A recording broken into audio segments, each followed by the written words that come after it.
안녕하세요. 책 읽어주는 편안한 엄마입니다. 오늘은 현대 소설가 손창섭의 대표작인 단편 잉여인간을 읽어드리겠습니다. 작가는 1922년 평양에서 태어났으며 1935년 이후 10여 년간 만주를 거쳐 일본으로 건너가 니혼 대학에서 수년간 수학하였고 해방 후 귀국했으나 1948년 월남하여 교사, 기자 등으로 일하면서 작품 활동을 했습니다. 1959년 이 작품으로 동인문학상을 수상했습니다. 오늘의 낭독이 여러분 모두에게 편안한 시간이 되어드릴 수 있기를 소망하며 구독과 좋아요, 알람 설정을 해주시면 감사하겠습니다. 작가 손창섭 잉여인간. 만기 치과의원에는 원장인 서만기 씨와 간호원 홍인숙 양 외에도 거의 날마다 출근하다시피 하는 사람 둘이 있다. 그 한 사람은 비분강계파 최익준 씨요. 다른 한 사람은 시리의 인간 천봉우 씨다. 두 사람은 다 같이 서만기 원장의 중학교 동창이다. 그들은 도리어 원장보다도 먼저 나와서 대합실에 자리 잡고 신문을 읽고 있는 날도 있었다. 더구나 최익주는 간호원보다도 일찍 나오는 수가 많았다. 큼직한 미제 자물쇠가 잠겨있는 출입문 앞에 버티고 섰다가 간호원이 나타날 말이면 "미스 홍, 오늘은 나에게 적구려." 익주는 반가운 낯으로 맞이하는 것이었다. 그런 날은 인숙이가 아침 청소를 하는데 한결 편했다. 한사코 말려도 익주는 굳이 양복 저고리를 벗어붙이고 소매까지 걷고 나서서 거들어주기 때문이다. 대합실과 진찰실을 합쳐서 겨우 5평이 될까 말까 한 방이지만 익주는 손수 마룻바닥에 물을 뿌리고 방구석이나 테이블 밑까지도 말끔히 쓸어내는 것이다. 무슨 일에나 몸을 사리지 않고 앞장을 서는 그의 성품은 이런데도 잘 나타났다. 청소가 끝나면 익주는 작달마악한 키에 가로퍼진 그 둥실한 몸집을 대합실 의자에 내던지듯 털썩 걸터 앉아서 신문을 본다. 그러노라면 원장과 천봉우가 대개 전후해서 나타나는 것이다.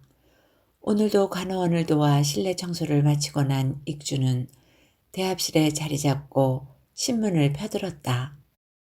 아마도 세상에 그처럼 충실한 신문 독자는 없을 것이다.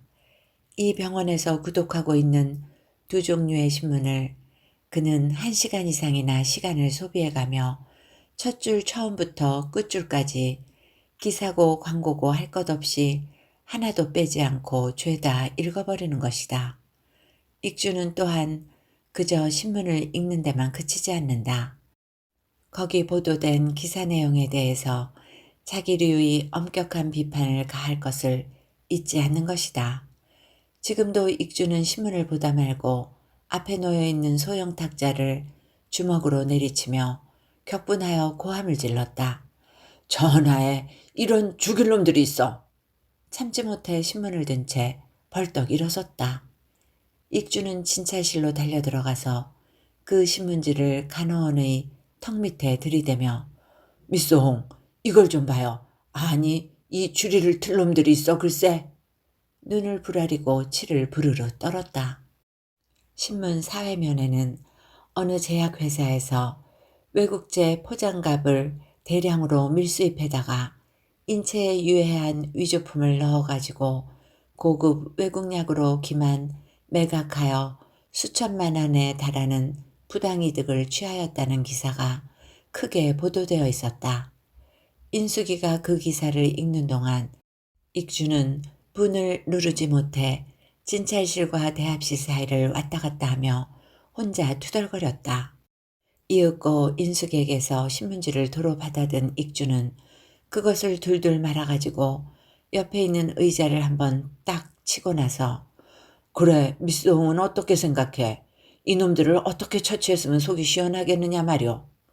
마치 따지고 들듯 했다. 그야 뻔하죠 뭐. 의뢰 법에 의해서 적당히 처벌될 게 아니겠어요. 그러자 익주는 한층 더 분개해서 인숙이가 범인이기나 한 듯이 핏대를 세우고 대드는 것이었다. 뭐라고? 법에 의해서 적당히 처벌될 게라. 아니 그래. 이따위 악질 도배들을 그 뜨뜻미지근한 의법 처단으로 만족할 수 있단 말이오. 무슨 소리오? 어림없어. 이런 놈들은 그저 대번에 모가지를 비틀어 버리고 말아야 돼. 아니 즉각 총살이다. 그저 당장에 빵빵하고 쏴 죽여 버리고 말아야 돼. 그리고도 모가지를 베어서 옛날처럼 내거리에 효수를 해야 돼요. 극형에 처해야 마땅하단 말이오. 어마 선생님도 온 끔찍스러해 그렇게까지 할 게 뭐예요? 끔찍하다? 아 그럼 그놈들을 몇만 원의 벌금이다. 몇 년 지역이다 하고 감방 속에 피신시켜 놓고 잘 처먹고 낮잠이나 자게 하다가 세상에 도로 내놔야 옳단 말이오? 익주는 잠시 인숙을 노려보듯 하다가 이거 봐요 미스홍. 우리가 누구 때문에 이렇게 못 사는지 알우? 우리나라는 누구 때문에 이렇게 피폐해 가는지 알우? 모두가 이따위 악당들 때문이요. 이거 봐요. 그런 놈들은 말야 이완용이나 마찬가지로 역적이요. 나라야 망하든 말든 동포들이야 가짜 약을 사쓰고 죽든 말든 내 배때기만 불리면 그만이라고 생각하는 그딴 놈들은 살인 강도 이상의 악질범이요. 그런 놈들을 극형에 처하지 않으니까 유사한 사건이 꼬리를 물고 발생한단 말이오. 난 그놈들의 뼈를 갈아 마셔도 시원치 않겠소. 익주는 아직도 불을 끄지 못해 이를 가는 것이었다. 그는 대합실 의자에 돌아가 앉아서 다른 기사들을 읽어 내려가다가도 갑자기 땅이 꺼지게 한숨을 푹 내쉬고는 전하에 죽일 놈들 같으니 내뱉듯 하고 비참한 표정을 짓는 것이었다. 그가 나머지 기사를 죄다 주워 읽고 차츰 흥분도 가라앉을 때쯤 해서야 이 병원의 주인이 나타났다. 서만기 원장은 언제나처럼 부드러운 미소를 보이며 가방을 들고 문 안에 들어선 것이다. 어서 나오게. 익주는 늘 하는 식으로 인사를 건네고 나서 만기가 흰 가운을 걸치고 자리에 앉기가 바쁘게 여보게 만기. 세상에 그래 이런 날도둑 놈들이 있나? 그렇게 개탄하고 신문을 펴들고 만기 곁으로 가앉는 익준의 얼굴은 흥분으로 도로 붉어지기 시작했다. 만기는 여전히 품 있는 미소를 머금은 채 그렇지 않아도 집에서 신문을 보고 자네가 또 몹시 격분했으리라고 짐작했네. 그러면서 담배 케이스를 열고 먼저 익준에게 권하였다. 권하는 대로 익준은 손을 내밀어서 한 대 뽑아들었다. 이게 나 혼자만 격분할 일인가? 그럼 자네나 딴 사람들은 심상하다 그 말인가? 아니지. 남달리 정의감과 의분이 강한 자네니까 남보다 몇 배 격분하지 않을 수 없으리란 말일세. 그렇지만 혼자 흥분해서 펄펄 뛰면 뭘 하나. 만기도 탄식하듯 하였다. 둘이는 담배에 불을 묻혀 물었다. 정의감의 강약이 문젠가 이 사람아. 그래 이런 극악무도한 놈들을 보고 가만하고 있을 수 있겠나. 가슴속에서 불덩이가 치미는데 잠자코 있을 수 있느냐 말이야. 익주는 만기가 함께 흥분해주지 않는 것이 불만인 모양이었다. 그때 마침 봉우가 기척도 없이 슬그머니 문 안에 들어섰다. 언제나 다름없이 수면 부족이 느껴지는 떠르음한 얼굴이다. 그는 먼저 인숙이 쪽을 바라보고 다음에 만기와 익준을 번갈아 보면서 멋쩍게 씩 하고 웃었다. 그리고는 거의 자기 자리로 정해진 대합실 소파 맨 구석자리에 조심히 걸터 앉았다. 그러자 자기의 흥분을 같이 나눠줄 사람이 나타났다는 듯이 익주는 탁자 위에 놓았던 신문을 집어서 봉우의 눈앞에 바로 가져다 댔다. 봉우, 이거 봐. 글쎄 능지 처참할 놈들이 있느냐 말이야. 익주는 핏대를 세우며 다시 흥분하기 시작했다. 봉우는 선잠을 깬 사람처럼 어릿어릿한 표정으로 익준을 쳐다보았다. 희미하게 웃었다. 그리고 흥미없는 듯이 신문을 받아들었다. 뭐 말야? 뭐 말야가 뭐야? 이런 빙충이 같은 녀석. 아 그래 자네 눈깔엔 이게 안 벤단 말야? 화가 동해서 견딜 수 없다는 듯이 익주는 손가락 끝으로 톱기사의 주먹 같은 활자를 찔렀다. 봉우는 강요당하듯이 제목을 입속말로 읽고 있었다. 내용은 마지못해 두어 줄 읽다가 말았다. 이어 딴 제목들을 대강 훑어보고 나서 봉우는 도로 신문을 접어서 탁자 위에 얹었다. 그러더니 만기와 익준을 번갈아 쳐다보고 웃으려다가 말았다. 익준은 더 참을 수 없다는 듯이 고함을 질렀다. 왜 아무 말이 없는 거야? 봉우는 동정을 구하듯 하는 눈동자로 만기와 익준을 번갈아 보았다. 임마, 그래 넌 아무렇지도 않단 말이야. 눈 뜬 채 코를 베어먹히고도 심상하단 말이야. 누가 코를 베어먹혔대? 난 잘 안 봤어. 봉우는 얼른 신문을 다시 집어들었다. 그러자 익주는 그 신문지를 획 낚아채서는 탁자 위에다 힘껏 동댕이를 치고 나서 이런 쓸기에 빠진 녀석. 에잇! 난 다신 자네들카 얘기 안 내. 우쭐해가지고 획 돌아서더니 대바람에 문을 차고 나가버렸다. 익준이 다시는 안 올 듯이 밖으로 사라지자 한동안 어리둥절하고 있던 봉우는 다시 신문을 집어들고 기사 제목을 대강 더듬어 보기 시작하였다. 봉우는 언제나 그랬다. 거슴츠레한 낯으로 대합실에 나타나면 익준이가 한자 빼지 않고 샅샅이 읽고 놓아둔 신문을 펴들고 건성건성 제목만 되는 대로 주워 읽고 마는 것이다. 그러고 나서는 진찰을 받으러 온 환자처럼 말없이 우두커니 앉아서 시간을 보내는 것이다. 그의 시선은 자주 간호원에게로 간다. 그때만은 그의 눈도 노상 황홀하게 빛난다. 그러다가 간호원과 시선이 마주치면 봉우는 당황한 표정으로 외면해버리는 것이다. 빼빼 말라붙은 몸집에 키만 멀쑥하게 큰 그는 언제나 말이 적고 그림자처럼 조용하다. 어딘가 방금 자다 깬 사람 모양 정신이 들어 보이지 않는 표정을 하고 있다. 하기는 그는 대합실 구석 자리에 앉은 채 곧잘 낮잠을 즐긴다. 봉우의 낮잠 자는 모양이란 아주 신기하다. 소파에 앉은 대로 허리와 목을 꼿꼿이 펴고 깍지 낀 두 손을 얌전히 무릎 위에 얹고는 눈을 감고 있다. 그러고 자는 것이다. 그는 밤에 집에서 잘 때에도 자세를 헝클지를 않는다고 한다. 천장을 향하고 반드시 누우면 다음 날 아침까지 몸을 움직이지 않고 그대로 잔다는 것이다. 그러한 봉우는 언제나 수면 부족을 느끼고 있다고 한다. 그것은 6.25 사변을 치르고 나서부터 현저해졌다는 것이다. 전차나 버스를 타도 자리를 잡고 앉기만 하면 그는 의뢰에 잠이 들어버린다. 그렇지만 자다가도 그는 자기가 내릴 정류장을 지나쳐 버리는 일이 없다.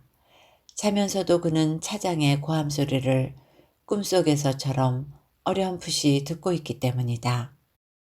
밤에 집에서 잘 때도 그렇다. 자는 동안에도 그는 주위에서 일어나는 소리를 다 들을 수 있다. 째깍째깍 시계 돌아가는 소리, 천장이나 부엌에 쥐 다니는 소리, 아내나 아이들의 잠꼬대며 바깥의 바람소리까지도 들으면서 잔다. 말하자면 봉우는 오간 중에 다른 감각기관들은 다 자지만은 청각만은 늘 깨어있는 셈이다. 그러니까 자연 깊은 잠을 이루지 못한다. 그렇게 된 연휴를 그는 6.25 사변으로 돌리는 것이다. 피난 나갈 기회를 놓치고 적치 3개월을 꼬박 서울에 숨어 지낸 봉우는 빨갱이와 공습에 대한 공포감 때문에 잠시도 마음 놓고 깊이 잠들어 본 적이 없다고 한다. 밤이나 낮이나 24시간을 조금도 긴장을 완전히 풀어본 일이 없다는 것이다. 그처럼 불안한 긴장 상태가 어느덧 고질화되어 오늘까지도 지속되고 있다는 것이다. 그러기에 꼬집어 말하면 그는 자면서도 깨어 있고 깨어 있으면서도 자고 있는 상태인 것이다. 까닭에 그는 밤낮 없이 자면서도 항시 수면 부족을 느끼지 않을 수 없는 모양이다. 그것은 단지 육체적으로 오는 증상이기보다는 더 많이 정신적인 데서 결과하는 심리적 현상인 것이다. 이러한 봉우는 자연 무슨 일에나 깊은 관심과 정열을 기울이지 못하는 것이었다. 중학 시절에는 그토록 재기발랄하고 야심가였던 그가 일단 현실사회에 몸을 담그고 부대끼기 시작하면서부터 차츰 무슨 일에나 시들해지기 시작하더니 전란통에 양친과 형제를 잃고 난 다음부터는 영 딴 사람처럼 인간만사에 흥미를 잃은 사람이 되어버리고 말았다. 심지어 그는 자기 아내에게까지 남편다운 관심과 구실을 다하지 못하고 있는 것이다. 한 달이면 절반은 사업을 합네 혹은 친정에 가 있음네 하고 집을 비우기가 일수인 봉우 아내는 여러 가지 불미한 소문을 퍼뜨리고 다녔다. 그 여자는 본시 평판이 좋지 못하였다. 봉우와 결혼한 지 8달 만에 낳은 첫아이가 봉우의 친자식이 아니라는 것은 가까운 사람들은 다 알고 있는 사실이었다. 둘째 아이 역시 누구의 씨인지 알게 뭐냐고 봉우 자신 신용을 하려 들지 않았다. 그러면서도 둘이 헤어지지 않고 지내는 것이 이상한 일이었다. 그러나 거기에는 그럴 만한 이유가 있으리라고 만기는 생각하는 것이다. 이를테면 활동 의욕과 생활력을 완전히 상실하다시피 한 봉우는 아내의 부양에 의존하는 수밖에 없었고 경제활동이 비범한 봉우처는 무슨 짓을 하며 돌아다녀도 말썽을 부리지 않으니 어쨌든 봉우가 편리한 남편이었는지도 모르는 것이다. 아무튼 봉우는 그만큼 가정에 대해서나 세상 일에 무관심한 인간이었다. 이상한 것은 그러면서도 단 한 가지 간호원 인숙량을 바라볼 때만은 잠에서 덜 깬 사람같이 언제나 거슴츠레하던 그의 눈이 깨어있는 사람의 눈답게 빛나는 것이었다. 봉우는 인숙을 사랑하고 있는 성 싶었다. 그러고 보면 봉우가 날마다 이 병원 대합실을 찾아와서 시간을 보내는 것은 오로지 인숙을 보기 위해서인지도 모른다.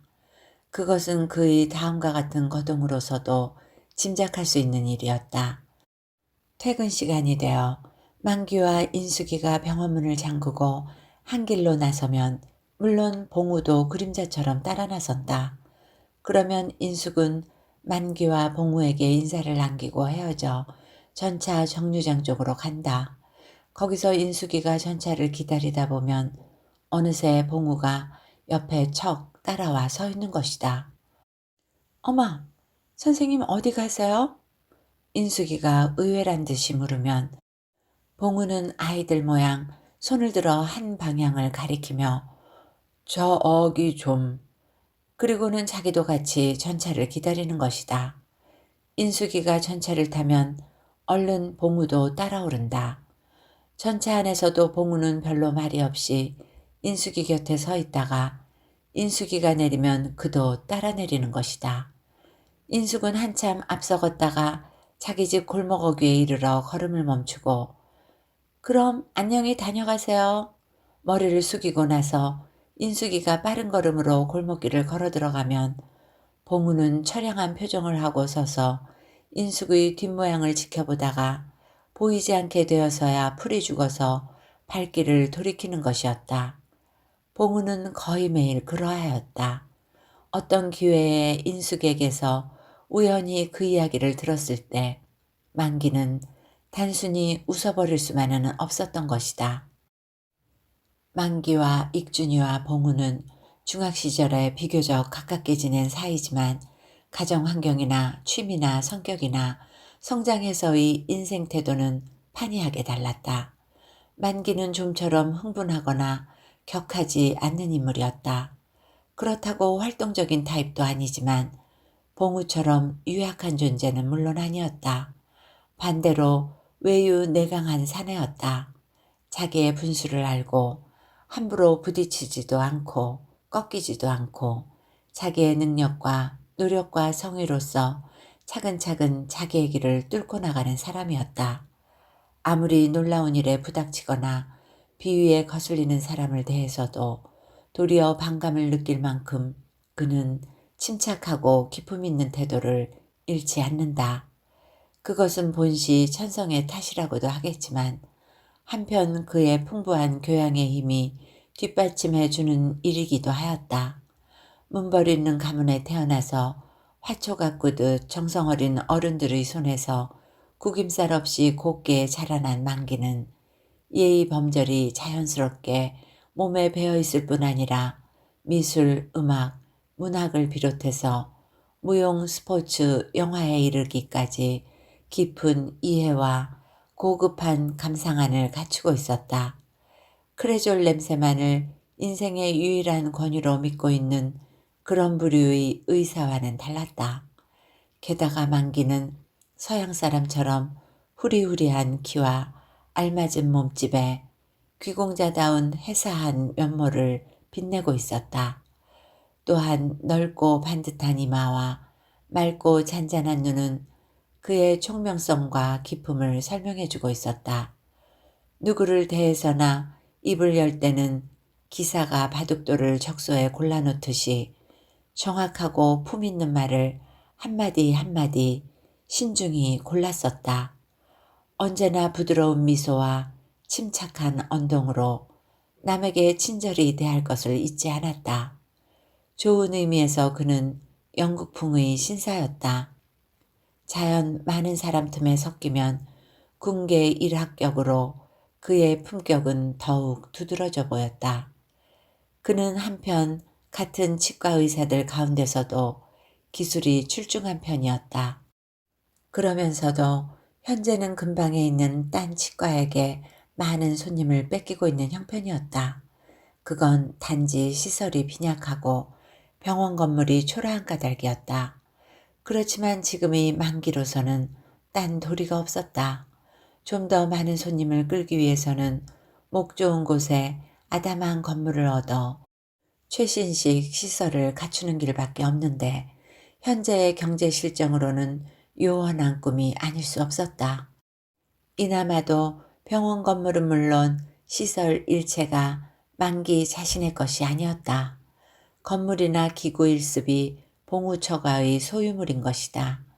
봉우의 장인이 생존했을 당시 빚값에 인수했던 담보물이었는데 막상 팔아치우려고 하니 워낙 구식인데다가 고물이어서 값이 나가지 않기 때문에 6.25 사변 이래 줄곧 새를 놓아오던 터였다.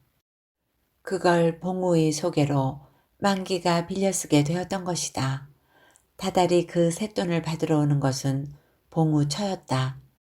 친정에 가서도 도리어 오빠들보다 발언권이 강한 봉우처는 종래 오빠를 휘어잡아 병원 건물과 거기에 딸린 시설을 거의 자기 소유나 다름없이 만들어 놓았던 것이다. 분방하기 이를 데 없는 봉우처로 말미암아 만기는 난처한 일을 당한 적이 한두 번이 아니었다. 봉우처는 툭하면 병원을 찾아왔다. 한 달에 한 번씩 쇳돈을 받으러 들르는 외에도 치석이 끼었느니 입치가 어떠니 충치가 생기는 것 같다느니 핑계를 내걸고 걸핏하면 나타나는 것이었다. 그때마다 봉우처는 짙은 화장과 화려한 의상으로 풍요한 육체를 장식하고 있었다. 그러한 경우 물론 봉우 부부는 대합실에서 서로 얼굴을 대하게 마련이나 잠깐 보고는 그만이다. 모르는 사람처럼 담담한 표정으로 말을 거는 일조차 거의 없었다. 봉우는 도로 반수반성 반수면 상태에 빠지고 그 아내는 만기에게 친밀한 미소를 보내며 다가앉는 것이다. 얼마 전 치석 소재를 하러 왔을 때 일이다. 얼굴을 젖히게 하고 만기가 열심히 잇새를 긁어내고 있노라니까 눈을 감고 가만하고 있던 봉우처가 만기의 가운자락을 잡아당겼다. 그러면서 눈을 감은 채 배시시 웃었다. 만기는 내심 적지 않이 당황하여 얼른 봉우 아내의 손을 뿌리치려고 했지만 여인은 손에 더욱 힘을 주어서 끌어당겼다. 만기는 할 수 없이 봉우나 딴 사람이 눈치채지 못하도록 몸으로 가리듯이 하며 다가서서 하던 일을 계속했다. 대강 치석을 긁어내고 양치질을 시켰다. 봉우천은 그제야 만기의 가운자락을 틀어주고 있던 손을 놓고 컵에 준비된 물을 머금고 울렁울렁 입을 부셔냈다. 그러더니 아파서 그랬어요. 만기를 쳐다보며 변명하듯 하고 애교 있게 웃었다. 언젠가 한 번은 이런 일도 있었다. 충치가 생긴 것 같아 들렀다고 하며 눈이 부시게 차리고 나타난 봉우천은 만기의 지시도 없이 치료의자에 성큼 올라앉았다. 만기가 다가가서 어디 입을 벌려보라고 하니까 봉우천은 지그시 눈을 찌그리며 웃어 보이고는 일부러 그러듯이 입술을 오물오물 하다가 겨우 3분의 1쯤 벌리고 말았다. 좀 더 힘껏 그래도 여자는 다시 입술을 오물오물해 보이고는 역시 3분의 1쯤 벌리고 그만이었다.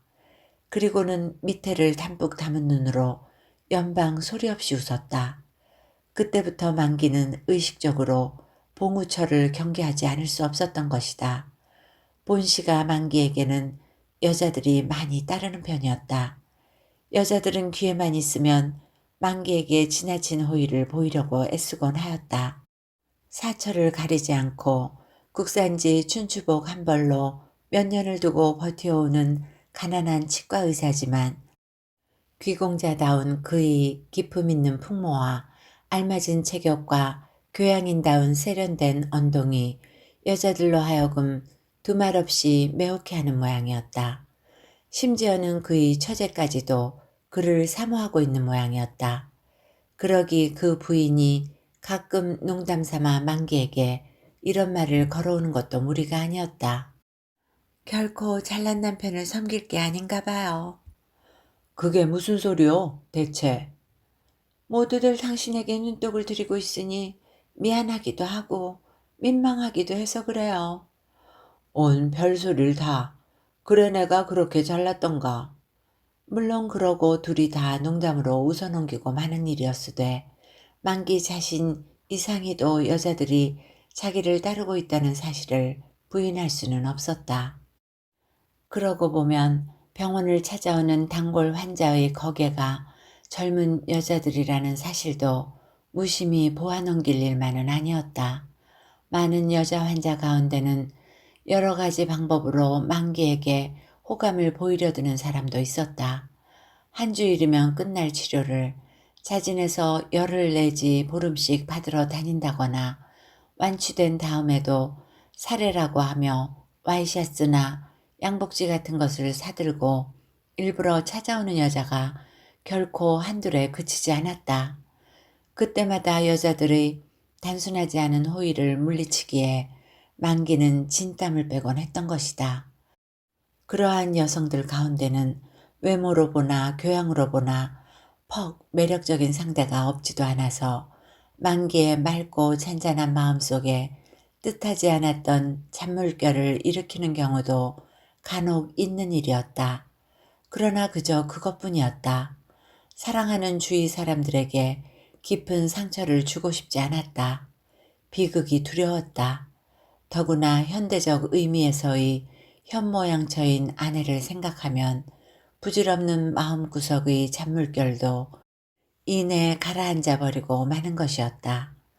10년 가까이나 가난한 살림에 들볶이면서도 한결같이 변함없는 애정과 신뢰로서 남편을 섬겼고 심혈을 쏟아 어린 것들을 보살펴오는 아내의 쫓은 모습을 눈앞에 그려볼 때 만기는 꿈에라도 딴 생각을 품어볼 수가 없었다.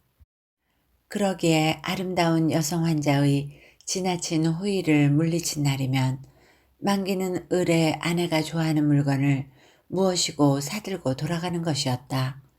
신혼 때나 다름없이 지금도 대문께까지 달려나와 남편을 맞아들이는 아내에게 사갖고 온 물건을 들려주고 나서 까칠해진 아내의 손을 꼭 쥐어주며 고생시켜 미안허우 혹은 나이 들며 더 예뻐지는구려. 그러고는 봄볕처럼 따사로운 미소를 아내 얼굴에 부어주는 만기였다. 그러한 만기라 봉우처에 대해서는 항시 경계하고 있었지만 요즘 와서 은근히 골치를 앓지 않을 수 없었다. 만기에 대한 봉우처의 접근 공작이 너무나 집요하고 대담하게 나타나기 시작했기 때문이다. 어제만 해도 만기는 봉우처를 딴 장소에서 만나지 아니할 수 없었다. 며칠 전부터 병원 건물과 시설에 관해서 긴급히 의논할 일이 있으니 꼭 좀 만나달라는 연락이 오곤 했다. 그때마다 만기는 바쁘기도 하고 몸도 좀 불편해서 지정한 장소까지는 나갈 수가 없으니 안 되었지만 병원으로 내방해 줄 수는 없느냐는 회답을 보냈던 것이다. 그러나 봉우처에게서는 자기도 여러 가지 사정으로 찾아갈 수가 없으니 꼭 좀 나와달라는 쪽지를 사람을 시켜서 거푸 보내오는 것이었다. 어제는 마침내 자기와의 면담을 고의적으로 회피하는 것은 결국 자기를 공공연히 모욕하는 행위라는 위협조의 연락이 왔던 것이다.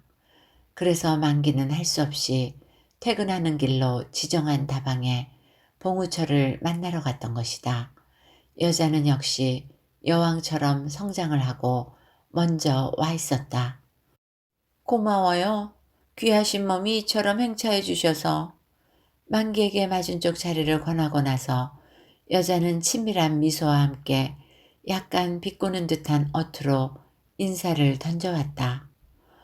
퍽 재밌는 농담이십니다. 만기가 그랬더니 선생님은 농담을 덜 좋아하실지 모르겠군요. 워낙 고상한 신사시니까.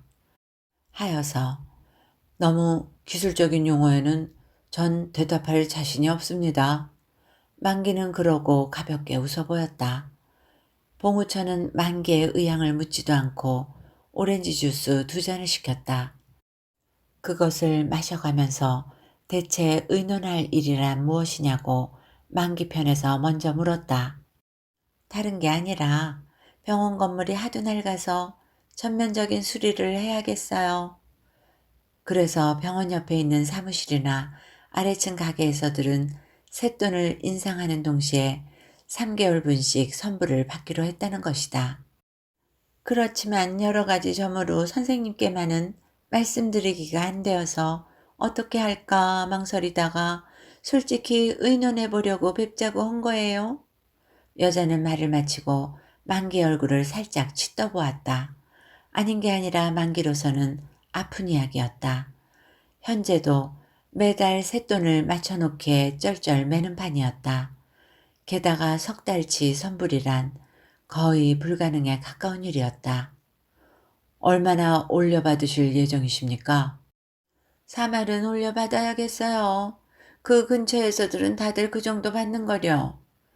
그럼 우리 옆 사무실이나 아래층 가게에서들은 이미 양해를 얻으셨습니까? 그러자 여자는 만기 얼굴을 정면으로 쳐다보며 선생님, 우리 그런 사무적 얘기는 딴 데 가서 하십시다.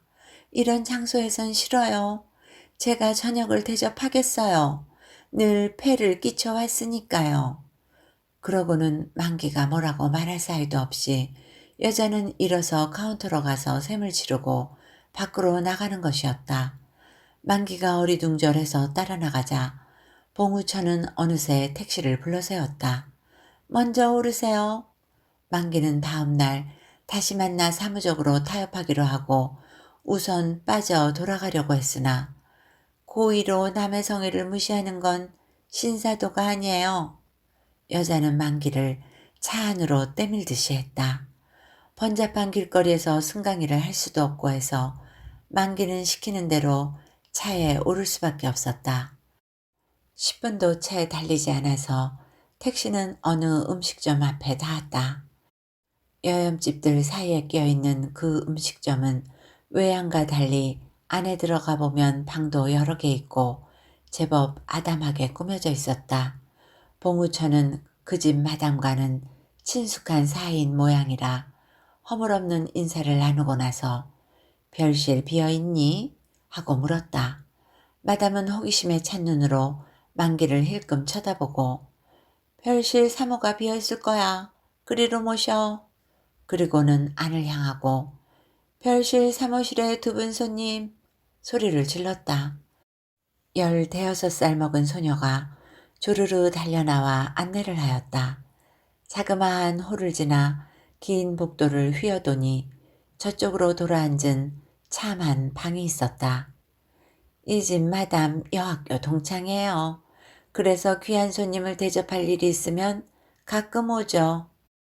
여자는 묻지도 않은 말을 하고 다가와서 만기의 양복 저고리를 벗기려고 했다. 만기는 얼른 제 손으로 벗어서 벽에 걸려고 했다. 그러자 여자는 그것을 낚아채듯 뺏어서 옷걸이에 얌전히 걸었다. 조그만 식탁을 사이에 하고 마주 앉아 여자는 만기를 쳐다보며 피로한 듯한 미소를 짓고 가늘게 한숨을 토했다. 소녀가 물수건과 찬물을 날라왔다. 봉우천은 이 집은 갈비찜이 명물이라고 하고 약주와 함께 안주와 음식을 시켰다. 소녀가 사라지자 여자는 식탁에 기대어 두 손으로 턱을 괴고 한동안 가만하고 있었다. 왜 그런지 몹시 피로해 보였다. 30을 한둘 남긴 여자의 무르익은 모습은 어떤 요염한 독소조차 느끼게 해주었다. 만기도 까닭 모를 피로감과 함께 저절로 긴장해졌다.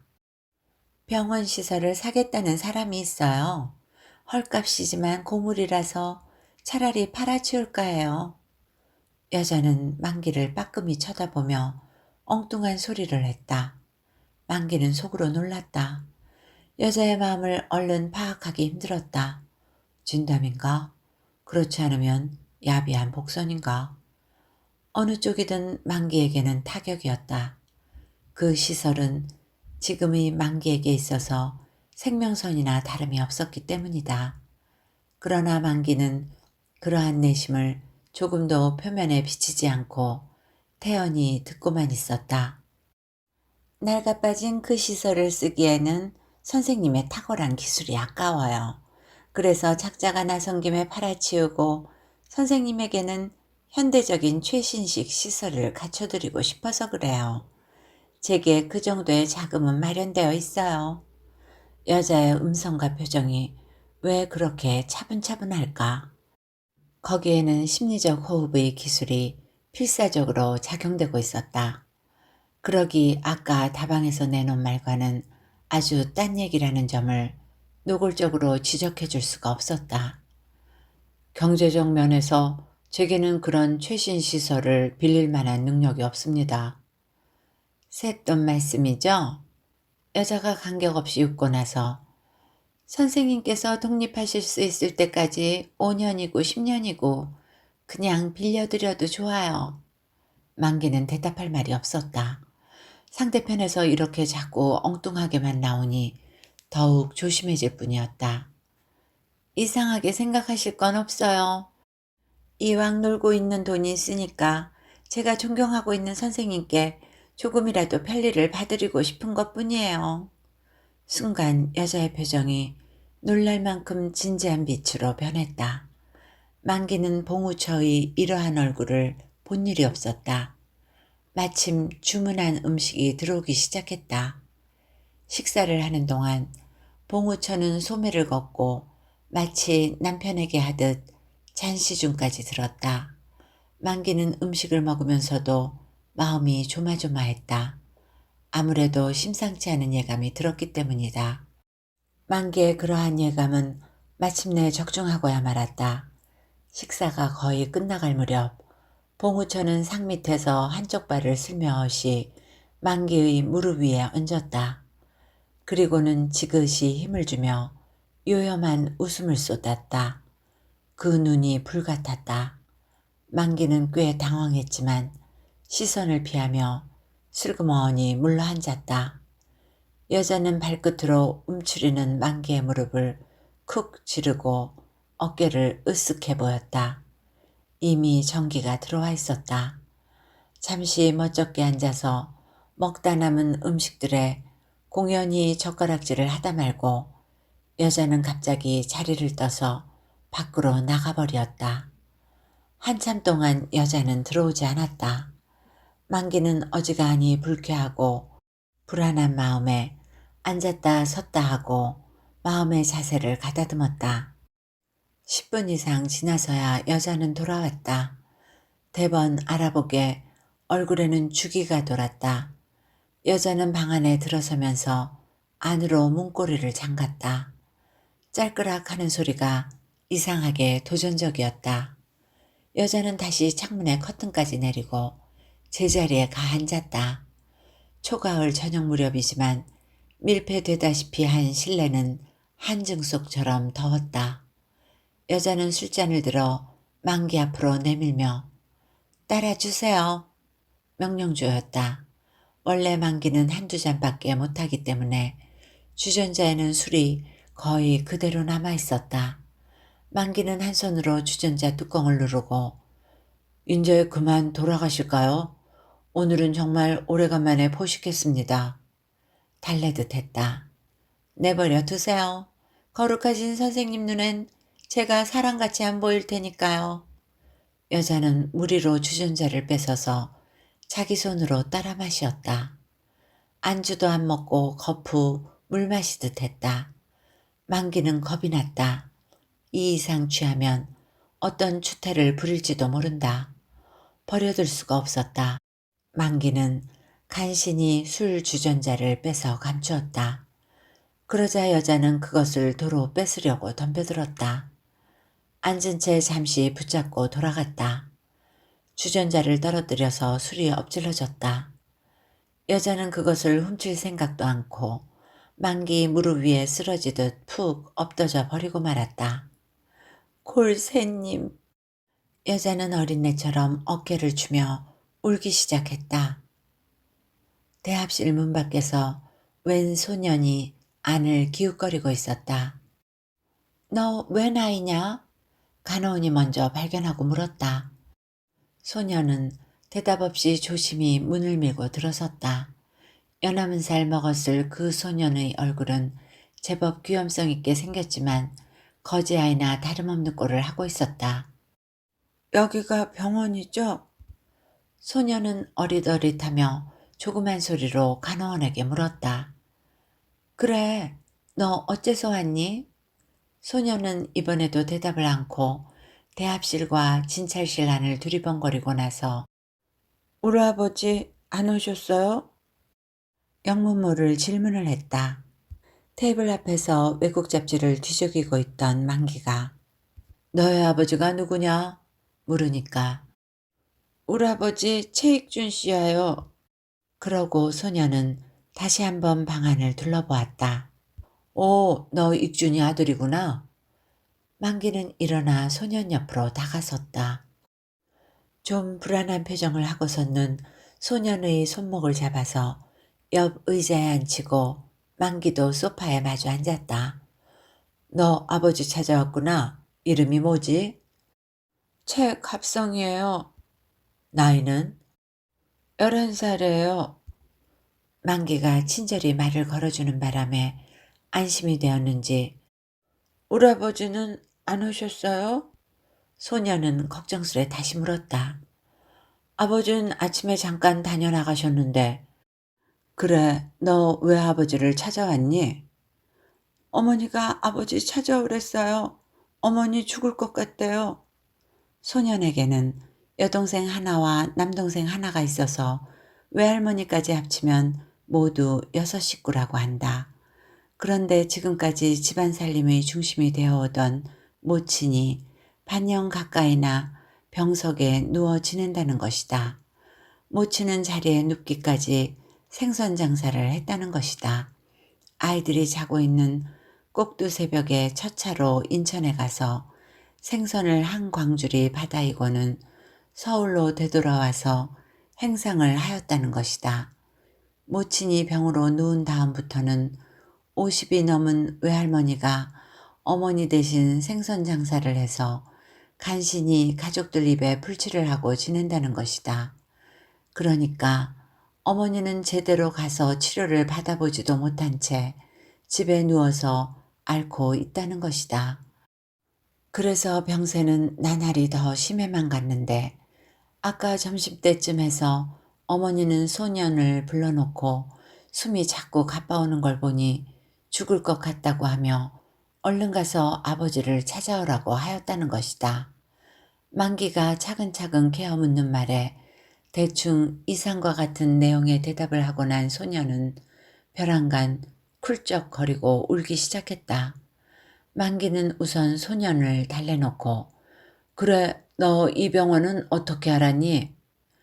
접대 아버지하고 돈 꾸러 왔댔어요. 돈 꾸러? 여길? 네, 아버지 엄마하고 무슨 얘기하다가 울었어요. 그리고 나 데리고 여기까지 왔댔어요. 그래서 돈은 꾸어갔니? 아니요. 나보고 길거리에 서서 기다리라고 해서 한참이나 이 앞에서 기다리고 있었는데 아버지가 나와서 그냥 돌아가라고 했어요. 그러면서 저녁에 돈을 마련해 가지고 돌아갈 테니 집에 가서 엄마 보고 조금만 더 참고 기다리라고 했어요. 만기는 지그시 눈을 감았다. 마음이 복잡하거나 괴로울 때 하는 버릇이었다. 옷이라곤 언제나 탈색한 사지 군복 바지에 퇴색한 해군 작업복 상의만을 걸치고 다니는 초라한 익준의 몰골이 감은 눈앞을 스치고 지나갔다. 그러면서도 익준은 병원에 와서 돈을 꾸려고 한 번도 손을 내밀어 본 일이 없었다. 뿐만 아니라 그는 단 한마디도 딱한 집안 사정을 입 밖에 비춰본 일조차 없었다. 만기도 그의 가정 형편이 그렇게까지 말이 아닌 줄은 모르고 있었다. 너 몇 학년이니? 학교 그만뒀어요. 그럼 놀고 있어? 신문 장사해요. 만기는 그런 말까지 케어 물은 것을 도리어 후회했다. 그는 소년을 위로해서 돌려보내고 나서도 마음이 무거웠다. 남의 일 같지 않았다. 남의 시설을 빌려서나마 개업을 하고 있다고는 하지만 만기 자신 생활에는 극도로 시달리고 있었기 때문이다. 자그만치 10식구에 버는 사람이라곤 만기뿐이니 당할 도리가 없었다. 대가족이 먹고 입는 일만도 숨이 가쁠 지경인데 동생들의 학비까지 당연해야만 했다. 대학이 하나, 고등학교가 둘, 거기에 국민학교 다니는 자기 장남까지 합친다면 그야말로 무서운 지출이었다. 피를 짜내듯 해서 거의 기적적으로 감당해오고 있었다. 그 밖에 늙은 장모와 어린 처남 처제들만이 아득바득하고 있는 처가에도 다달이 쌀말 값이라도 보태주지 않아서는 안 되었다. 하기는 그런대로 개업을 하고 있는 만기에게는 다소라도 수입이 있었다. 그러나 동란 일에 직업을 갖지 못하고 있는 익준네 생활이 그만큼이라도 지탱되어 왔다는 것은 한편 수수께끼 같은 일이기도 했다. 익준은 취직을 단념하고 있었다. 외정 때 겨우 중학을 나왔을 뿐 특수한 기술도 백도 없는 데다가 나이마저 30고개를 반이나 넘어섰고 보니 취직이란 말 그대로 별따기였다. 게다가 남달리 정의감과 결벽성이 세기 때문에 사소한 부정이나 불의를 보고도 참지 못하는 그는 설사 어떤 직장이 얻어 걸렸다 해도 오래 붙어있지 못했을 것이다. 사변 전에도 직장다운 직장을 오래 가져보지 못했던 것은 오로지 그러한 그의 성격 탓이었다. 그렇다고 장사를 하자니 미천도 없었거니와 이 또한 고지식한 그에게 될 일이 아니었다. 언젠가는 생각다 못해 노동판에도 섞여보았다. 그 역시 해보지 않더니 이리라 한 몫을 감당할 수도 없었거니와 사무실에서 인부들의 임금을 속여먹는 줄 알게 되자 대뜸 쫓아가서 시비 끝에 주먹다짐까지 벌였던 것이다. 그러기에 최근 1년 동안은 양심적이고 동지적인 자본주를 얻어먹고 살 수도 있고 동시에 국가사회에도 이익이 될 수 있는 사업을 스스로 일으켜야겠다고 하며 그는 날마다 거리를 휘젓고 다녔다. 그가 말하는 국가사회에도 보익하며 먹고 살 수도 있는 사업이란 한국에 와 있는 외국인 상대의 일용 잡화 및 식료품 상회였다. 그의 친지 가운데 외국인 선교사들과 교섭이 잦은 기독교인이 있었다. 그 친지 말에 의하면 현재 한국에 와 있는 외국 민간인들의 대부분이 식료품이나 일용품 같은 것을 거의 도쿄나 홍콩에서 주문해다 쓰고 있다는 것이다. 그것은 외국인 자신들에게 있어서도 시간적으로 경제적으로 상당한 손실일 뿐 아니라 불편하기 이를 데 없는 일이지만 한국 상인의 물품은 그 가격이나 질에 있어서 도무지 신용할 수가 없으니 부득이한 일이라는 것이었다. 그러기 때문에 외국인을 상대로 식료품과 일용품을 공급해 줄 만한 양심적인 한국 상점의 출현을 누구보다도 외국인 자신들이 절실히 요망하고 있다는 것이다. 친구에게서 그 말을 들은 익주는 단박 얼굴이 벌게 가지고 병원으로 달려와서 이게 얼마나 수치스럽고 손실을 자초하는 일이냐고 탄식했던 것이다. 그런지 며칠 뒤부터 익주는 자기 자신이 양심적인 출자자를 구해서 외국인 상대의 점포를 자기가 직접 경영해 보겠다고 서둘며 싸돌아다녔다. 최고 일할 이득을 목표로 철두철미 신용과 친절 본의로 외국인을 상대하면 자연 이뤄진 한국인의 체면도 회복할 수 있고 그들의 신용과 성원을 얻어 사업도 번창해질 게 아니냐는 것이다. 그 뒤 익주는 양심적인 출제자를 찾아내기 위해 맹렬한 열의로 거리를 헤매기 시작했던 것이다. 그러나 그가 찾고 있는 돈 있고 양심적인 동지는 상금 나타나지 않고 있는 것이다. 점심 요기조차 못하고 나서지 않는 출제자를 찾아 거리를 휘젓고 다니다가 저녁 때 맥없이 돌아오는 익주는 보기에 딱하도록 지쳐 있었다. 쓰러지듯 대합실 소파에 털썩 주저앉아 버린 그는 비참한 표정으로 세상을 개탄하는 것이다. 친구의 소개로 돈푼이나 있다는 사람을 만나 얘기를 비춰보았더니 지금 세상에 일할 장사를 위해 돈 내놓을 실업의 아들이 어디 있겠느냐고 영 상대도 않더라는 것이다. 그러면서 한다는 소리가 양키 상대라면 한두 번에 팔자를 고칠 구멍을 뚫어야지. 제정신 가지고 금리도 안 되는 미친 짓을 누가 하겠느냐고 핀잔을 주더라는 것이다. 그러니 세상 사람이 모두 도둑놈이 아니냐고 외쳤다. 그런 때마다 그는 행정당국의 무능을 통매하면서 DDT 정책이라는 말을 내세우곤 했다. DDT를 살포해서 이나 벼룩을 박멸하듯이 국내의 해충적 존재에 대해서는 강력한 말살 정책을 써야 한다는 것이다. 이를테면 소매치기나 날치기에서부터 간상 몰입에도 총살, 협잡 사기한도 총살, 뇌물을 먹고 부정을 묵인해주는 관리도 총살, 밀수범도 총살, 군용물자를 훔쳐 내다 팔아먹는 자도 총살, 국고금을 횡령해 먹는 공무원도 총살. 아무튼 이런 식으로 부정불법을 자각하면서도 사리사욕에 눈이 멀어서 국가 사회에 해독을 끼치는 행위를 자행하는 대부분의 형사범은 모조리 총살해 버려야 한다는 것이다. 그러지 않고는 양민이 안심하고 살 수 없을 뿐 아니라 나라의 앞날이 위태롭기 짝이 없다는 것이다. 흥분한 어조로 이러한 지론을 내세울 때의 익준의 눈에는 살기에 가까운 노기가 번득거렸다. 언젠가 어느 경솔한 외국 기자가 한국을 가리켜 도둑의 나라라고 해서 무리를 일으켰을 때의 일이었다. 대개의 신문이나 명사들이 그 기사를 쓴 외국 기자를 비난하고 한국의 사회 실정을 변명하려는 논조로만 치우쳐 있었다. 그 당시에 익주는 거의 매일 흥분해 있었다. 그 외국 기자야말로 한국의 현실을 날카롭게 투시하고 가차없는 비평을 가해왔다는 것이다.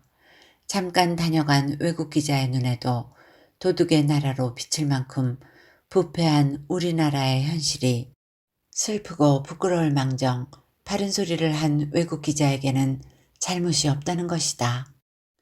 우리는 덮어놓고 외국 기자를 비난 공박하기 전에 먼저 우리 자신을 냉정히 반성하고 다시는 외국인으로부터 그처럼 치욕적인 말을 듣지 않도록 전 국민이 깊은 각성과 새로운 노력을 가져야 할 일이 아니냐. 결국 도둑놈 소리가 듣기 싫거든 도둑질을 하지 않으면 될 게 아니냐는 것이다. 그래서 만기는 몇 마디 반대 의견을 말해본 일이 있었다. 어쨌든 그 외국 기자가 한국에 대해서 호감을 갖고 보지 않았다는 것만은 사실인 이상 국교 간의 우호 관계로 보아서도 경솔한 태도였다는 비난을 면할 수는 없었다는 점과 어느 나라치고 도둑이 없는 나라란 있을 수 없을 터인데 정도가 좀 심하다고 해서 왜 그렇게 되지 않을 수 없었는가 하는 객관적인 원인과 이유를 밝히는 일이 없이 이런 지하에 대뜸 도둑의 나라라고 단정해버린다는 것은 너무나 피상적 관찰에만 치우친 편견이 아닐 수 없다는 점을 들어서 은근히 익준의 소견을 반박해 보았던 것이다. 그랬더니 익준은 대번에 안색이 달라져 가지고 만기에게 대들듯 덤비었다. 아니 도둑놈에게 도대체 변명이 무슨 변명이야. 그래 자넨 아직도 한국놈이 도둑놈이 아니라고 우길 수 있단 말이야. 이 지구상에 우리나라처럼 도둑이 들끓고 판을 치는 나라가 또 있단 말인가. 이거 봐 만기. 덮어놓고 자기 나라를 두둔하고 축혀 올리는 게 애국자 애국심은 아닌 거야. 말을 좀 똑바로 하란 말이야. 그래 아무리 조심을 해도 전차나 버스를 한번 탔다가 내리기만 하면 돈지갑이나 시계, 만년필 따위가 감쪽같이 사라져버리는데 이래도 한국이 도둑이 나라가 아니란 말인가? 백주에 대로상을 걸어가노라면 바람도 안 부는데 모자가 행방불명이 되기 일쑤고 또 어떤 놈이 불쑥 나타나 골목으로 끌고 들어가서는 무조건 두들겨 팬 다음 양복을 벗겨가지고 달아나는 판이니 아 이래도 한국은 도둑의 나라가 아니고 알량한 동방예의지국이군 그래. 시장 바닥은 물론 심지어는 일국의 수도 한복판에 있는 소위 인류백화점이란 데를 들어가 물건을 사도 가격을 속이고 품질을 속이고 중량을 속여먹기가 여반장이니 아 이래도 한국은 의젓한 신사국이란 말인가. 아무리 아전인수라도 분수가 있지. 10놈이면 9놈까지 도둑놈이라 눈 뜬 채 코 베어 먹힐 세상인데 그래도 자넨 한국이 도둑의 나라가 아니라고 뻔뻔스레 잡아댈 셈인가? 익주는 흡사 미친 사람 모양 입에 거품을 물고 핏발선 누나를 뒹굴렸던 것이다. 어느 날 퇴근 시간이 임박해서다. 미스 홍이 조용히 의논할 말이 있노라고 했다. 그동안 석 달치나 밀린 급료 얘기가 아닌가 싶어 만기는 새삼스레 가책을 느꼈다. 홍인숙은 만기에게 있어서는 소중한 사업의 보조자였다. 치의전을 나온 이래 10여 년간의 의사생활을 통해서 수많은 간호원을 부려보았지만 인숙이만큼 만족하게 의사를 돕는 솜씨도 드물었다. 가려운데 손 가듯이 빈 구석 없이 만기를 받들어 주었다. 눈치가 빠르고 재질도 풍부해서 간호원으로서의 지식이나 기술뿐 아니라 웬만한 의사 못지않게 능숙한 수완을 발휘해 주었다. 중태가 아닌 진찰이나 치료 정도는 만기가 없어도 충분히 대진의 역할을 감당할 수 있었다. 그만큼 인숙은 자기 직무 이상의 일에까지도 열성을 기울여 묵묵히 만기를 도왔다. 한말로 말해서 인숙은 이처럼 시설이 빈약한 변두리의 개인병원에는 분에 넘칠 만큼 더할 나위 없이 유능하고 성실한 간호원이었다. 인격적인 면에서 볼 때도 얌전하고 귀엽게 생긴 얼굴이어서 환자에게 호감을 주었다. 그러한 인숙에게 스스로 만족할 정도로 충분한 물질적 대우를 해주지 못하는 것이 만기에게는 늘 미안한 일이었다. 그러나 인숙은 3년 이상이나 같이 있는 동안 단 한 번도 불만이나 불평을 말해본 일이 없었다. 도리어 인숙은 자기 집의 생활이 자기의 수입을 필요로 하리만큼 군색한 형편이 아니라면서 미안해하는 만기를 위로하듯 했다. 그만큼 이해하고 봉사해주는 인숙에게 최근 3개월분의 급료를 지불하지 못하고 있었던 것이다. 그래서 가뜩이나 미안하던 판이라 만기는 저녁 식사라도 같이 하면서 얘기할까 했으나 인숙은 굳이 마다고 했다. 정 그러시면 차나 한 잔 사주세요. 병원을 잠그고 나서 그들은 나갔다. 물론 대합실 소파에 지키고 있던 봉우도 따라 나섰다. 그들은 가까운 다방으로 갔다. 역시 봉우도 잠자코 따라 들어왔다. 인숙은 퍽 난처한 기색으로 걸음을 멈추고 만기를 쳐다보았다. 만기는 이내 눈치를 채고 봉우를 돌아보며 미안하네 봉우. 병원 일로 둘이서 조용히 의논할 일이 있어 그러는데 사양해 달라는 뜻을 표했더니 그럼 문 밖에서 기다릴까? 봉우는 도리어 어린애같이 솔직한 태도로 반문해왔다. 만기도 딱해서 무슨 딴 볼 일이라도 없는가? 그랬지만 딴 볼 일은 없어. 그럼 문 밖에서 기다리지. 돌아서 나가려는 것을 그래서야 되겠나? 그러면 저쪽 빈자리에서 기다려주게나? 도리어 만기 쪽이 민망하기 이를 데 없었다. 봉우와는 멀찍이 떨어진 위치에 자리 잡고 앉아서 만기는 차를 시켜놓고 인숙이의 이야기를 들었다. 급료 독촉이 아니었다. 거북한 듯이 인숙이가 꺼내놓는 이야기는 봉우에 관한 문제였다. 봉우는 거의 하루도 거르는 날이 없이 인숙을 따라다닌다는 것이다. 퇴근하고 돌아가는 인숙을 같은 전차를 타고 집 앞까지 따라와서는 인숙이가 자기 집 대문 안으로 사라지는 걸 보고 나서야 봉우는 처량한 얼굴로 발길을 돌이킨다는 것이다. 그런 말은 전에도 잠깐 귀에 담은 일이 있었지만 어쩌다가 봉우 자신 그 방면에 볼 일이 있으니까 그러려니 생각하고 있었다. 그런데 얘기를 자세히 듣고 보니 딴 용건이 있어서가 아니라 인숙을 따라다니는 행동 그 자체가 엄연한 목적이라는 것이다.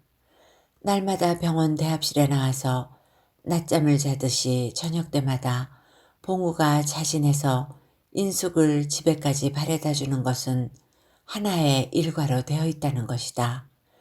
인숙이 자신 처음 얼마 동안은 봉우의 엉뚱한 행동에 신경을 쓰지 않았지만 요즘 와서는 미칠 것만 같다는 것이다. 무엇보다도 남의 이목이 두렵다는 것이다. 그렇지 않아도 벌써 동네에서는 별별 소문이 다 떠돌고 집안 어른들에게도 잔소리를 듣게 되었다는 것이다. 인숙은 더러 그러한 봉우를 피하기 위해서 곧장 집으로 돌아가지 않고 일부러 딴 방향으로 돌아가 보기도 했지만 봉우는 역시 어린애처럼 떨어지지 않고 줄줄 따라다닌다는 것이다. 그렇다고 지긋지긋 귀찮게 실없는 수작을 거는 것은 아니다. 고작 꿈을 꾸듯 황홀한 눈을 인숙의 전신에 몰래 퍼부을 뿐이다.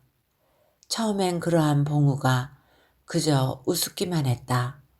그 뒤에는 징그러웠다. 요즘 와서는 무서워졌다는 것이다. 저를 바라볼 때 천 선생님의 그 이상이 빛나는 눈이 꼭 저를 어떻게 할 것만 같아요. 소름이 끼쳐요. 그래서 인숙은 밖에도 잘 못 나온다는 것이다. 꿈에서까지 그런 봉우의 눈과 마주쳤다가 소스라쳐 깬다는 것이다.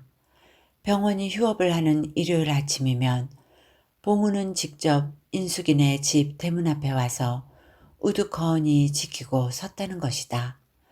하도 기가 차서 인숙이가 홧김에 쫓아나가 천 선생님, 왜 또 여기 와 계세요?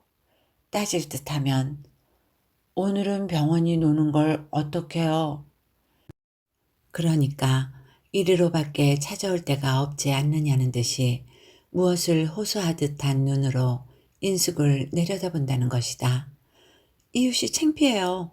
집 식구들도 시끄럽고요. 얼른 돌아가 주세요. 네?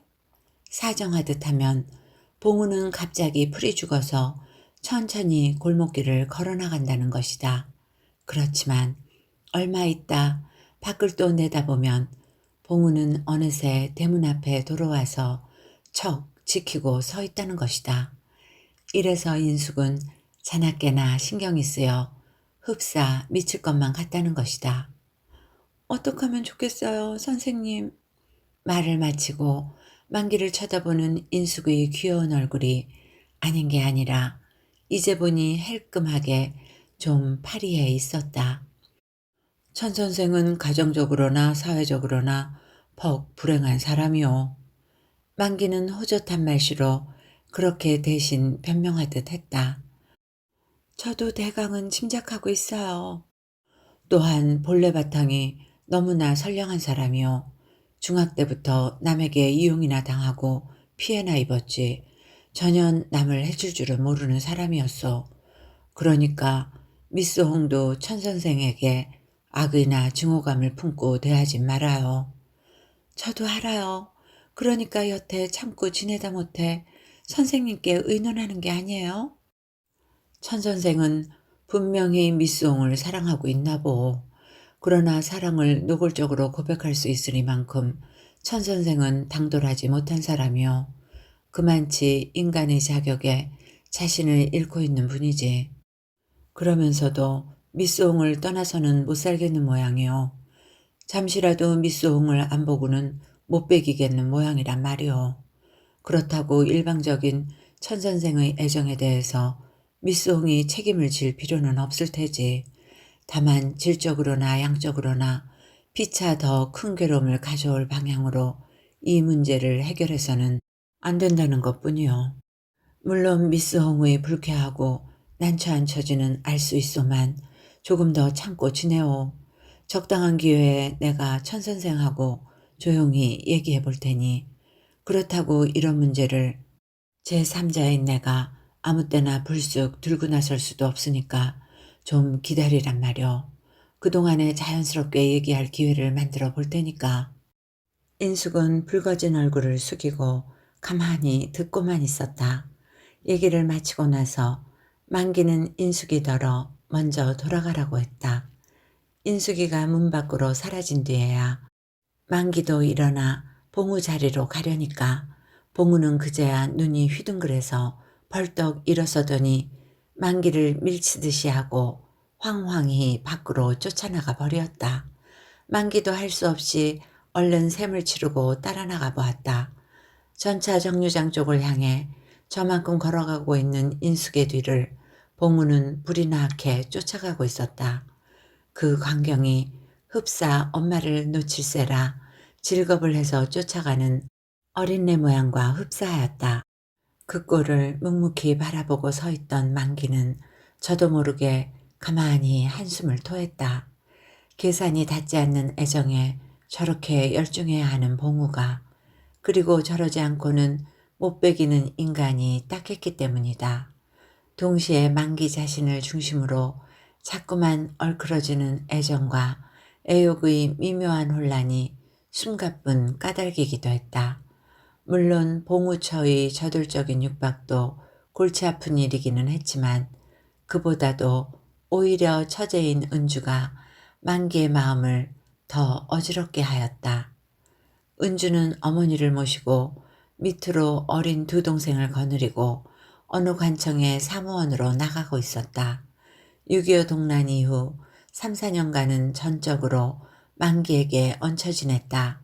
그러니까 만기는 처가나 식구까지 14명이나 되는 대가족을 거느리고 있었던 것이다. 친동생들을 학교에 보내면서 처제들을 모르는 채 할 수는 없었다. 은주와 그 두 동생까지 모두 6명이나 중학교, 고등학교, 대학교에 집어넣었다. 그들의 학비와 14 식구의 생활비를 위해서 만기는 문자 그대로 고혈을 짜 바쳤다. 물론 동생들은 고학을 한답시고 각자가 능력껏 활동들을 해서 잡비 정도는 저희들이 벌었었지만 그렇다고 만기의 짐이 덜릴 수는 없었다. 만기는 자연히 나날이 쪼들리지 않을 수 없었다. 얼마 안 되는 병원 수입만으로는 어림도 없었다. 참다 참다 급하게 되면 어쩔 수 없이 여기저기서 돈을 둘러다 썼다. 부모가 남겨준 유일한 재산이었던 집 한 채마저 팔아버리고 유축에 전셋집을 얻어갔다. 이러한 공경 속에서도 만기는 가족들 앞에서 결코 짜증을 내거나 불평을 말하는 일이 없었다. 얼굴 한번 찡그려 본 일이 없었다. 아무와도 나눌 수 없는 고민이란 영혼까지도 고갈하게 만드는 법이다. 만기는 자기에게 지어진 고통을 혼자서만 이를 사려물고 이겨나갔다. 하도 고민이 심할 때는 입맛을 잃고 잠도 제대로 이루지 못했다. 그러한 만기의 심중을 아내만은 알았다. 밤새껏 엎치락 뒤치락하며 남편이 잠을 못 드는 밤이면 아내는 말없이 만기를 끌어안고 소리를 죽여가며 흐느껴 울었다. 그런 때 만기는 도리어 아내의 등을 어루만지며 위로해 주는 것이었다. 장 크리스토프라는 롤랑의 소설 가운데 이런 말이 있어. 사람이란 행복하기 위해서 살고 있는 것이 아니다. 자기의 정해진 길을 가기 위해서 살고 있는 것이다.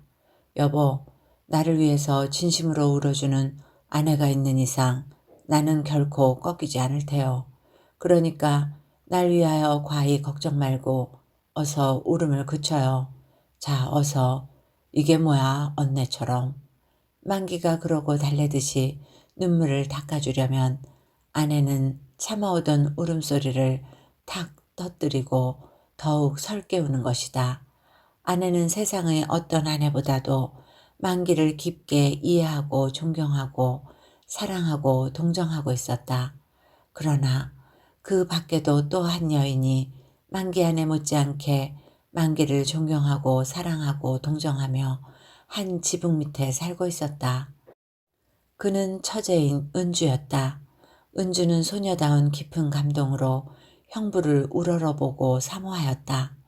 귀공자다운 풍모, 알맞은 체격, 넓고 깊은 교양, 굳은 의지와 확고한 신념, 강한 의리감과 풍부한 인정미, 어떤 점으로 보나 형부 같은 남성은 세상에 다시 없을 것 같았다. 그러한 형부가 보잘것없는 가족들을 위해서 노예처럼 희생당하고 있다. 형부를 위해서는 이따위 가족들이 다 없어져도 좋지 않을까? 아니, 형부를 둘러싸고 있는 너절한 인간들이 온통 사라져버려도 좋지 않을까? 불공평한 현실 속에서 가족을 위해 죄인처럼 고민하는 형부를 생각할 때 은주는 속으로 혼자 울며 그렇게 중얼거려 보기도 했다. 은주는 그처럼 형부를 위해 마음이 아팠다. 자연스럽게 형부를 사랑했다. 은주는 형부를 위해서라면, 사랑을 위해서라면 언제든지 서슴지 않고 죽을 수 있을 것 같았다. 은주는 오랫동안 여러 가지로 혼자 궁리한 끝에 대학교 1학년을 마치는 길로 자진해서 학업을 중단하고 취직해버렸다. 그러고는 어머니와 동생들을 데리고 새빵을 얻어나가 자립생활을 시작했다. 조금이라도 사랑하는 형부의 짐을 덜어주고 싶어서였다. 이사해 나가는 날 마지막으로 식사를 같이 하고 나서 은주는 가족들이 있는 앞에서 언니에게 대담하게 이런 말을 했다. 언니, 나 형부를 사랑해도 좋아? 다들 웃었다. 물론 농담인 줄 알았기 때문이다.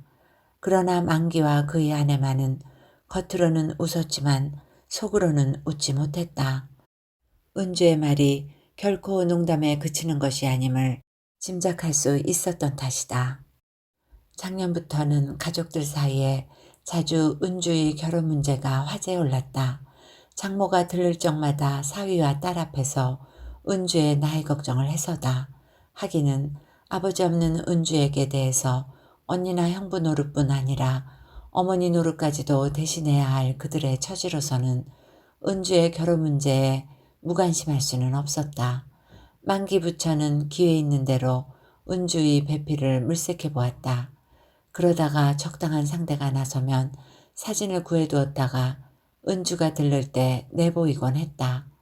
그러나 은주는 그때마다 사진 같은 건 거들떠보지도 않고 미안합니다. 누가 시집간댔어요?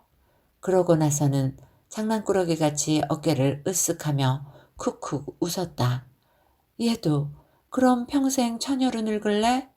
언니가 가볍게 눈을 흘기면 형부만한 신랑감을 골라주신다면 또 아까와 같이 어깨를 으쓱하며 웃었다.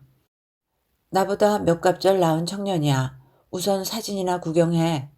만기가 남자 사진을 눈앞에 들이대도 사랑하는 사람을 두고 시집가란 말씀이에요?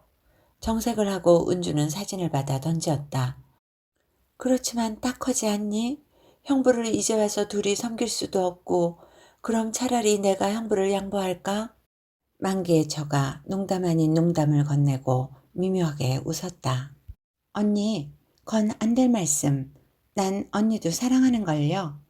그리고는 살며시 다가앉으며 서양 사람이 그러듯 언니 볼에 가볍게 입을 맞추었다.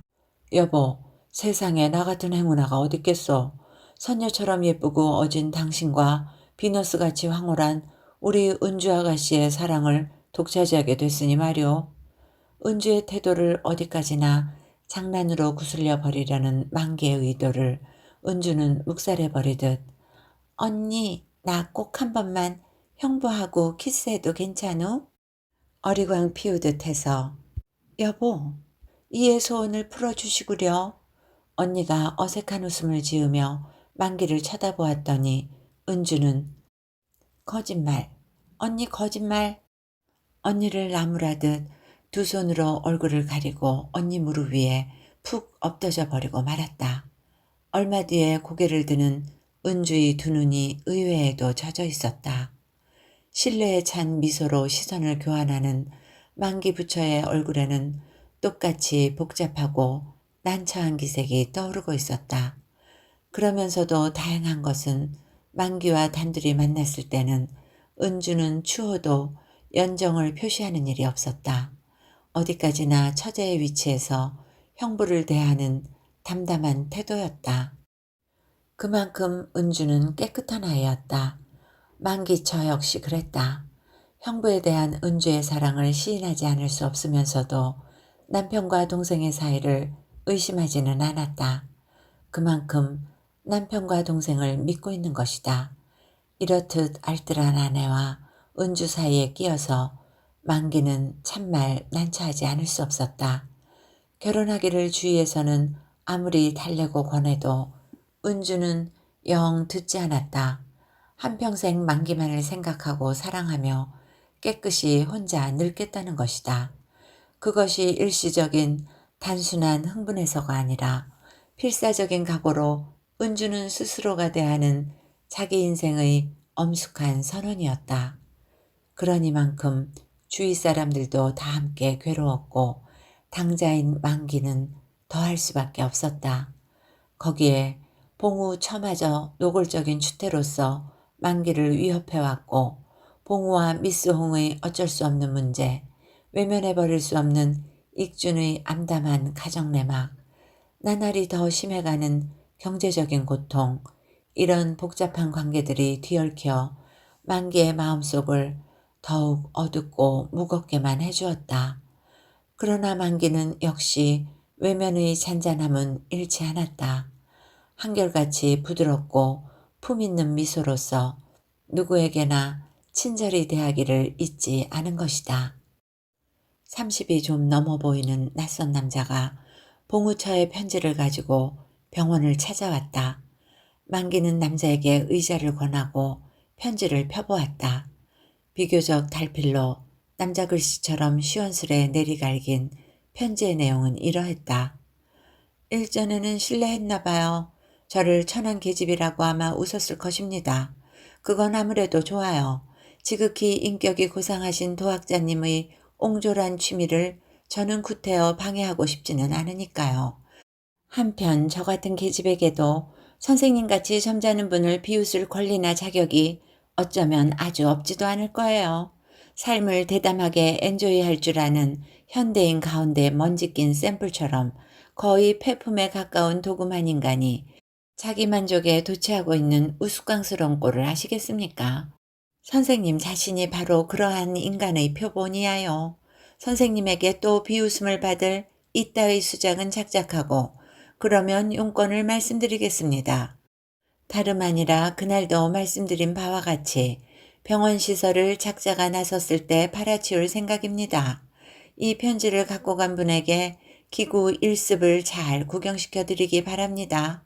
매매 계약은 대개 오늘 안으로 성립될 것이오며 계약 성립 즉시로 통지해 드리겠사오니 그때는 일주일 이내에 병원과 시설 일체를 내어주시기 바랍니다.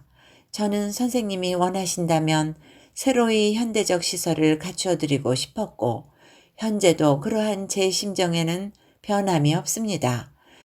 그러나 솔직한 제 호의를 침뱉어버리는 선생님의 인격 앞에 저는 할 일 없이 물러서는 수밖에 없나 봅니다.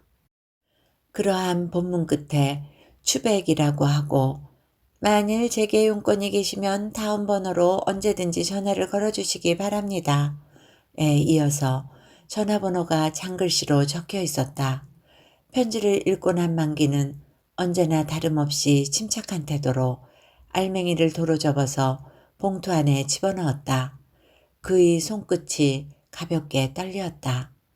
인숙이만이 재빨리 그것을 눈치챌 수 있었다. 만기는 편지를 서랍 속에 간직하고 나서 그 편지를 갖고 온 남자에게 친절한 태도로 시설을 보여주었다. 남자는 의료기구상을 하고 있다고 하면서도 기계에 대한 내용을 잘 모르는 것 같았다. 그 남자가 돌아간 뒤 만기는 자기 자리에 앉아서 담배를 피워 물었다. 몹시 피로해 보였다. 얼굴색도 알아보게 창백해져 있었다. 인숙이가 조심히 다가와서 이제 그분 뭐하러 왔어요? 걱정스레 물었다. 시설을 보러 왔소. 건 왜요? 어찌되면 이 병원의 시설이 그 사람에게 팔릴지도 모르겠소. 그 말에 놀란 것은 간호원뿐이 아니었다. 대합실 소파의 구석자리에 앉아서 반은 자고 반은 깨어있던 봉우가 벼랑간 눈을 휘둥그렇게 뜨고 만기를 건너다 보았다. 정말인가? 그런가 보이. 그럼 이 병원은 아주 문을 닫아 버린단 말인가? 그렇게 되기 쉬울 거야. 봉우는 어처구니 없다는 듯이 입을 벌린 채 잠시 만기를 멍하니 바라보고 있었다. 그럼 대체 자네나 미스홍은 어떻게 되는 건가? 글쎄 아직 막연하지. 봉우는 거의 절망적인 눈으로 만기와 인숙을 번갈아 보았다. 천 선생님, 이 병원을 팔지 말고 이대로 두라고 사모님께 잘 좀 부탁을 하세요. 네? 인숙은 심각한 표정으로 애원하듯 했다. 내가 부탁한다고 들어줄까요? 선생님 사모님이신데 아무렴 선생님이 간곡히 부탁하면 안 들으실라고요. 그럼 뭐라고 하면 될까요? 어머, 그걸 제가 어떻게 알아요. 선생님이 잘 생각해서 말씀하셔야죠. 봉우는 더 대답을 못하고 고개를 숙여버리고 말았다. 그에게는 아내를 움직이는 일은 하늘을 움직이는 일만큼 불가능한 일이었던 것이다. 그러나 아내를 움직이지 못한다면 그는 유일한 휴식처여 보금자리인 이 대합실 소파를 빼앗겨버리고 말 것이 아닌가. 그뿐만이 아니다. 마음의 빛이여 보람인 미스 홍을 놓쳐버리고 말 것이 아닌가. 붕우는 처참할 정도로 푹 기가 죽어버리고 말았다. 몇 시간 뒤의 일이었다. 마침 환자가 있어서 치료해 보내고 만기가 자기의 자리로 돌아와 환자 카드를 정리하려는데 허술한 소년이 대합실 문 앞에서 기웃거리며 안을 살피고 있었다. 전번에 왔던 익준의 아들이었다. 너 웬일이냐? 만기는 직감적으로 어떤 불길한 예감에 쏠리며 물었다. 소녀는 먼저 번처럼 문을 밀대고 가만히 대합실 안에 들어섰다. 소년의 얼굴에는 눈물 자국이 있었다. 소녀는 병원 안을 한 바퀴 둘러보고 나서 만기를 보았다. 울 아버지 안 오셨어요? 안 오셨다. 2, 3일 전부터 통 보이질 않는구나. 소녀는 한 발에만 고무신을 신고 왜 그런지 한 짝은 벗어서 손에 들고 있었다. 아버지 집에도 안 돌아오세요. 그래? 언제부터? 만기는 이상해서 다그쳐 물었다. 어저께도 그 전날도 안 돌아오셨어요. 웬일일까? 정말 알 수 없는 일이었다. 소녀는 무슨 말을 할 듯 하다 말고 그대로 돌아서 나가려고 했다. 만기는 얼른 소년을 도로 붙들어 세운 다음 어머닌 좀 어떠시냐? 묻고서 그 대답이 무서웠다. 죽었어요. 소녀는 수치스러운 일처럼 고개를 숙이고 가만한 소리로 대답했다. 예측했던 일이지만 만기는 가슴이 섬찟했다. 언제 돌아가셨느냐니까. 좀 아까예요. 소녀는 그러고 외면을 했다.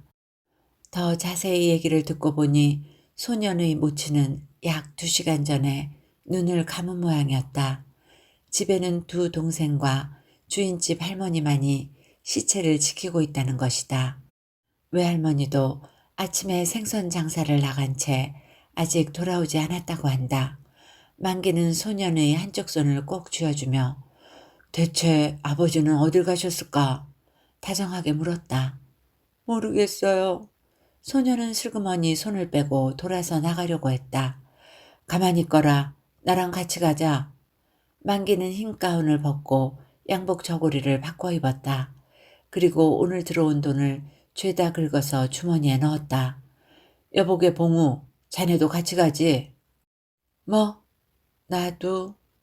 봉우는 자다 깬 사람처럼 얼떨결에 놀라묻고 좀 머뭇거리다가 엉거주춤 따라서 일어섰다. 간호원에게 뒷일을 부탁하고 만기가 앞장서 막 병원을 나서려는 참인데 20살쯤 되었을 어떤 청년이 들어섰다. 청년은 원장 선생님을 찾더니 만기에게 한 장의 쪽지를 전하였다. 봉우처에게서 온 통지였다. 병원 시설은 매매 계약이 성립되었습니다. 앞으로 일주일 이내에 병원을 비워주시기 바랍니다. 그리고 이번에도 언제든 용건이 있으면 서슴지 말고 연락을 해달라고 하고 전화번호가 적혀 있었다. 만기는 말없이 쪽지를 편대로 간호원에게 넘겨주고 밖으로 나왔다.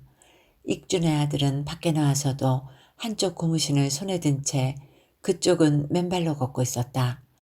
남 보기에도 덜 좋으니 그러지 말고 한쪽 고무신마저 신으라고 권해도 발에 땀이 나서 그래요. 소녀는 점직한 듯이 그러고 한쪽 손에 든 고무신을 뒤로 슬며시 감추었다.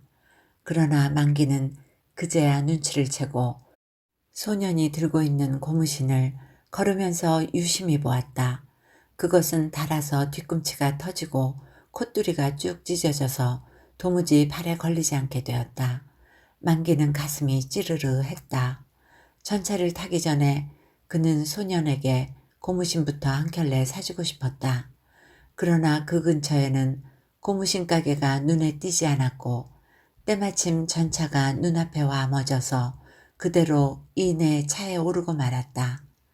소년의 가족이 들어있는 집은 지붕을 기름종이로 덮은 토담집이었다. 소년의 어린 두 동생이 거지아이꼴을 하고 문턱에 기운 없이 걸터앉아 있었다.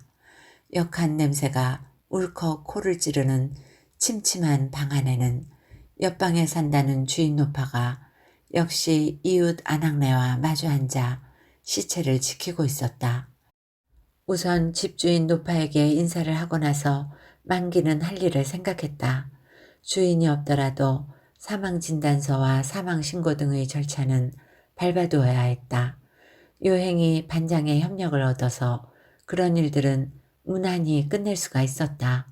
아이들의 외할머니는 저녁때가 되어서야 비린내가 나는 광주리를 이고 돌아왔다.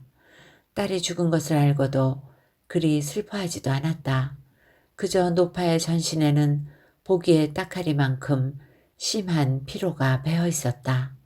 노파의 말에 의하면 익주는 2, 3일 전에 인천 방면의 어느 공사판을 찾아갔다는 것이다. 환자에게 주사 몇 대라도 놓아주면 한이나 풀릴 것 같아서 벌이를 떠났다는 것이다. 부득이 만기가 주동이 되어서 장례식일을 맡아보아주는 수밖에 없었다. 첫째 비용이 문제였다. 만기는 자기 호주머니를 톡톡 털어서 당장 사소한 비용을 썼다. 봉우는 그저 시무룩하니 앉아서 만기 눈치만 살피다가 어디를 나가면 그림자처럼 따라다닐 뿐이었다. 상가에서 밤을 새우고 나서 만기는 이튿날 아침 잠깐 병원에 들러보았다. 물론 봉우도 함께 와서 대합실 구석자리에 앉아 있었다. 만기도 나른히 지쳐 있었다. 인숙이가 걱정스레 만기를 바라보며 무슨 말을 할 듯 하다가 말았다. 만기는 한동안 무견히 생각에 잠겨 있다가 대합실 소파로 가서 봉우 옆에 바싹 다가 앉았다. 여보게, 같이 가서 자네 부인을 좀 만나고 올까? 아니, 건 또 무슨 소리야.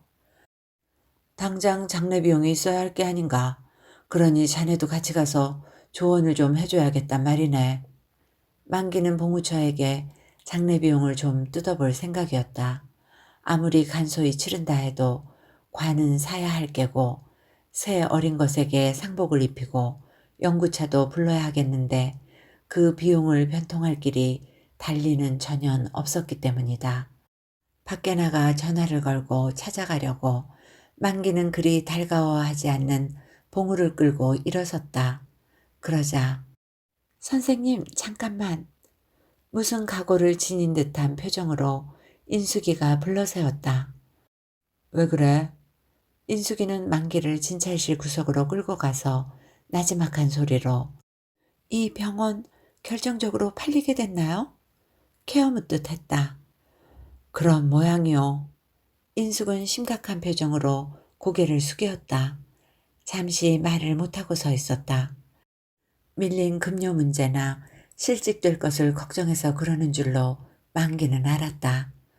미스 홍이 3년 이상이나 마치 자기 일처럼 성의껏 거들어준 데 대해서는 그 고마움을 평생 잊지 않겠소. 그런 만큼 헤어지게 될 때는 충분히 물질적 사례를 취하는 것이 도리겠지만 미스 홍도 아다시피 현재의 내 경제적 사정으로는 그건 어렵겠으나 밀린 급료만은 어떻게 해서든 책임지고 청산하도록 할 테니 그리 알아요. 그리고 미스 홍의 취직 문제인데 나도 딴 병원을 극력 알아볼 테니까 미스 홍도 오늘부터라도 아는 사람에게 미리 부탁해 두어요. 만기는 한편으로는 사과하듯 한편으로는 위로하듯 했다. 그러자 별시의 고개를 바짝 들고 정면으로 쳐다보는 인숙의 시선에 부딪힌 만기는 가슴에 뭉클하는 충동을 받았다. 원망스러이 쳐다보는 인숙의 눈에는 눈물이 핑그르르 돌고 있었기 때문이다. 절 그렇게만 보셨어요? 인숙은 외면하면서 손가락 끝으로 눈물을 뭉개고 나서 건 가혹한 오해세요. 입술을 깨물었다. 미송, 내가 피로해 있었기 때문에 실언을 했나보. 너무 노골적인 말이어서 놓였거든 용서해요. 선생님, 저보다도 실상 선생님이 더 큰일 아니에요. 그 숱한 식구 생활비며 학비며 개업 중에도 늘 곤란을 받으셨는데 병원을 내놓게 되면 당장 어떡하세요? 고맙소. 그러나 스스로 애쓰는 자는 하늘이 돕는다지 않소. 우선 최 선생네 장례식이나 끝내고 나서 나도 백방으로 살 길을 찾아볼 테니 과히 걱정 말아요. 인숙은 이상히 빛나는 눈으로 만기를 쳐다보다가 선생님, 새로 병원을 차리려면 최소한도 얼마나 자금이 필요해요? 주저하며 물었다. 아마 80만 원은 가져야 불충분한 대로 개업할 수 있을게요.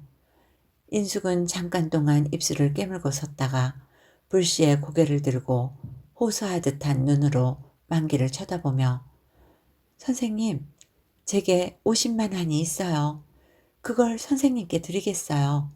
그리고 오빠에게 부탁해서 30만 원은 어디서 싼 이자로 빚내오도록 하겠어요. 선생님 병원을 내세요. 말을 마치자 인숙의 눈에서는 갑자기 눈물이 주르르 쏟아졌다. 인숙은 그것을 씻을 생각도 않고 젖은 눈으로 열심히 만기를 쳐다보며 서 있었다. 조금이라도 만기가 움직이기만 하면 인숙은 쓰러지듯 그대로 만기 가슴에 얼굴을 묻고 메어 달릴 것 같았다. 미스홍이 어떻게 그런 대금을 자유로 할 수 있겠소? 만기는 그럴수록 냉정한 언동을 유지하려고 애쓰며 물었다. 그동안 제가 받은 급료에는 전혀 손을 대지 않고 제 몫으로 고스란히 모아왔어요. 어른들은 제 결혼 비용으로 생각하고 계셨지만 저는 선생님께 병원을 차려드릴 일념으로 모아온 돈이에요. 동일한 자세로 만기의 얼굴을 지켜보고 섰는 인숙의 눈에는 새로운 눈물이 계속해 흘렀다. 그 눈물 저쪽에 타오르고 있는 인숙의 눈에서 만기는 아내의 애정을 보았고 은주의 열정을 느꼈다. 영롱하게 젖은 그 눈 속에는 모든 여자가 진정으로 사랑하는 남자에게만 보여주는 마음의 비밀이 빛나고 있었다. 만기도 가슴속이 훅 달아오르는 것을 참고 눌렀다. 미스홍, 입이 있어도 내게는 당장 대답할 말이 없어. 이제 그만 눈물을 닦아요. 어제 오늘은 내 머리도 몹시 복잡합니다. 훗날 머리가 좀 식은 다음에 천천히 얘기합시다. 겨우 그런 말을 중얼거리고 만기는 문간에서 기다리고 섰는 봉우를 따라 밖으로 나와버리고 말았다. 봉우처에게 전화를 걸었더니 딴 사람이 전화를 받았지만 이내에 만날 수 있게 연락을 취해주었다. 지정한 다방으로 가보니 봉우처가 기다리고 있었다. 앞장서 들어서는 만기를 보고 반색을 하다가 뒤따라 들어오는 자기 남편을 보고 여자는 놀라는 눈치였다. 마주 앉기가 바쁘게 만기는 용건부터 얘기했다. 익준이와 봉우와 자기는 중학 시절 이래 막역한 친구임을 말하고 나서 익준이네 비참한 가정 형편을 들려주었다. 그러고는 장례 비용을 희사하거나 빌려주기를 간청한 것이다. 정말야, 이 친구 말대로야. 나도 보고 가만히 있을 수가 없어. 몇 달 동안 내 용돈을 안 탔어도 좋으니까 사정을 봐줘. 봉우는 제법 용기를 내서 아이가 어머니에게 조르듯이 옆에서 거들었다. 그 사이 봉우처는 몇 번이나 낯색이 변하였다. 선생님에게도 저 같은 여자가 소용에 닿을 때가 있군요. 좋아요. 저는 점잖은 선생님의 청을 거절할 용기가 없어요. 여자는 언어 이상의 의미를 표정으로 나타내고 나서 일어서 저쪽으로 가려다가 5만 원 정도라면 당장 되겠어요. 물론 현금이 좋으시겠죠? 대답도 듣지 않고 카운터 뒤로 사라져버리더니 좀 뒤에 현찰을 신문지에 꾸려가지고 돌아왔다. 만기가 치아를 하고 일어서려니까 이 돈 그냥 드리는 건 아니에요. 여자가 그래서 알겠습니다. 이 자리에서 기일 약속은 할 수 없지만 반드시 책임지고 갚아드리겠습니다. 그랬더니 봉우처는 문간까지 따라 나오며 애교 띤 농담조로 꼬지식한 양반, 그렇다면 원금만 갖고는 안 되겠어요. 적당한 이자까지 듬뿍 아시겠어요? 거의 아양에 가까운 교태였다. 봉우의 눈치를 곁눈질로 살피며 당황이 줄다름치듯 나오는 만기 등 뒤에다 대고 일간 다시 들러주세요. 선생님 일로 꼭 의논할 일이 있으니까요. 여자는 거리낌 없이 소리를 지르는 것이었다. 하여간 그 돈으로 간소하나마 격식을 갖추어 장례식을 무사히 치를 수 있은 것은 다행한 일이었다. 관을 사오고 광목을 떠다 아이들에게 상복을 지어 입히고 고무신도 사다 신겼다. 의논해서 화장을 않고 망우리에 무덤을 남기기로 했다. 장지로 향하는 차 안에서 익준이가 없는 것을 만기가 탄식했더니 살아서도 남편 구실 못한 위인 죽은 데매야 있으나 마나지. 익준의 장모는 개의치 않았다. 그러나 좀 늦게나마 남편 구실을 못한 익준이 그날로 집에 돌아오기는 한 것이다. 거의 황혼 무렵이 되어서 산에서 돌아온 일행이 익준네 집 골목 어귀에서 차를 내렸을 때였다. 저쪽에서 머리에 흰 붕대를 감고 이리로 걸어오는 허술한 사내가 있었다. 아이들이 먼저 알아차리고 아, 아버지다, 아버지다! 소리를 질렀다. 그러자 익준은 멈칫 걸음을 멈추었고 이쪽에서들도 일제히 그리로 시선을 보냈다. 익준은 머리에 상처를 입은 모양이었다. 한 손에는 아이들 고무신 코숭이가 비죽이 내보이는 종이꾸러미를 들고 있었다. 그는 무표정한 얼굴로 이쪽을 향하고 꼼짝을 않고 서 있었다. 석상처럼 전혀 인간이 느껴지지 않는 얼굴이었다. 아이고, 차라리 쓸모없는 젖 따위나 잡아가지 않고 염라 대왕도 망발이시지. 익준의 장모는 사위를 바라보면서 그렇게 중얼거리고 인제야 눈물을 질금거리었다. 그래도 아이들이 제일 반가워했다. 7살 먹은 끝에 놈은 아버지! 하고 부르며 쫓아가서 메어 달렸다. 아버지, 나 새 옷 입고 자동차 타고 산에 갔다 왔다. 어린 것이 자랑스레 상복을 쳐들어 보여도 익주는 장승처럼 선 채 움직일 줄을 몰랐다. 이야기는 여기까지입니다. 작가는 부족하지만 올바르게 사는 이들이 잉여인간으로 내몰릴 수밖에 없는 사회 현실의 비정함을 폭로하고 있습니다. 어떻게 들으셨는지요? 의미 있는 시간이 되셨기를 바라며 여러분 모두 오늘도 건강하고 행복하세요.